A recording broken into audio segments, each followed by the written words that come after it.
राजू बहुत नेक और ईमानदार लड़का था। वो कुछ नहीं कहता। उसने उसे अपनी माँ मान लिया था।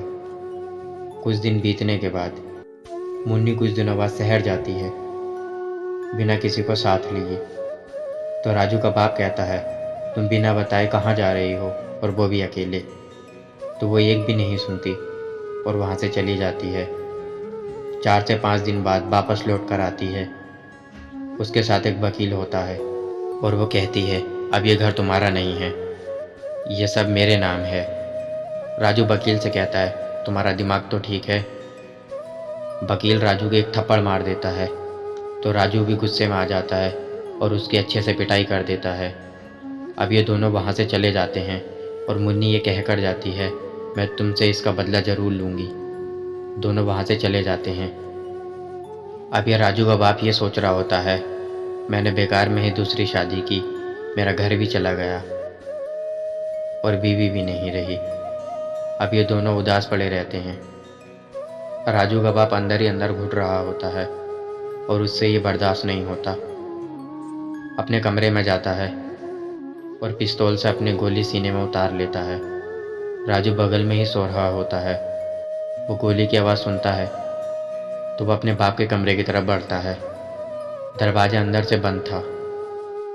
राजू खिड़की में से देखता है तो राजू के बाप ने आत्महत्या की थी।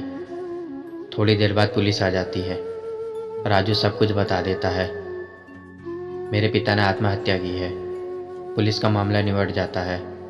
अब राजू अकेला बचा है और चंदा का भी कोई पता नहीं है।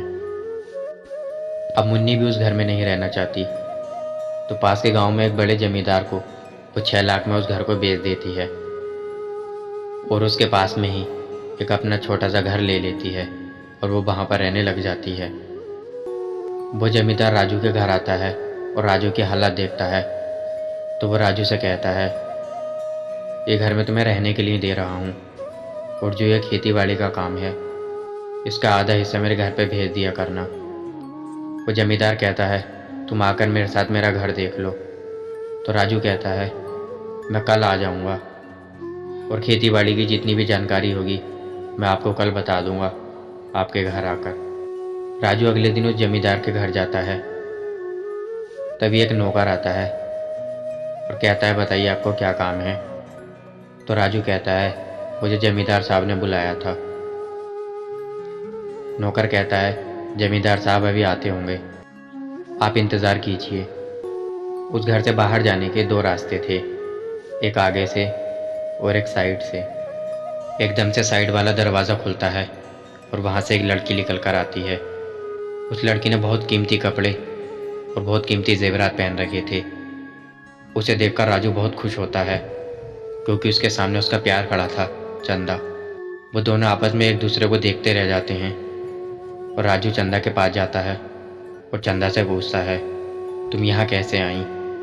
चंदा अपनी सारी कहानी बताती है, मेरे पिताजी की मौत हो गई थी और मैं रोती हुई इधर से जा रही थी। तभी इस घर से एक बूढ़ी माँ ने मुझे आवाज़ दी और मुझे रोका, मेरे पिताजी को ठिकाने लगवाया और मुझे इस घर में रहने को कहा और तब से मैं इस घर में ही रहती हूँ। ये सारी बातें बूढ़ी माँ भी सुन रही थी। इन दोनों का प्यार देख के वो इन दोनों की शादी करने का फैसला लेती है और इन दोनों की शादी तय करा देती है।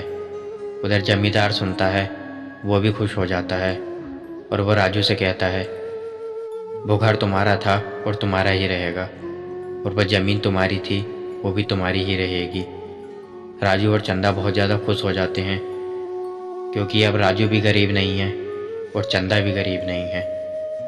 दोस्तों, अगर ये कहानी पसंद आई हो तो लाइक, कमेंट, शेयर और चैनल को सब्सक्राइब ज़रूर कर देना। और अगर ऐसी ही कहानी और सुननी हो तो मुझे कमेंट करके ज़रूर बताना।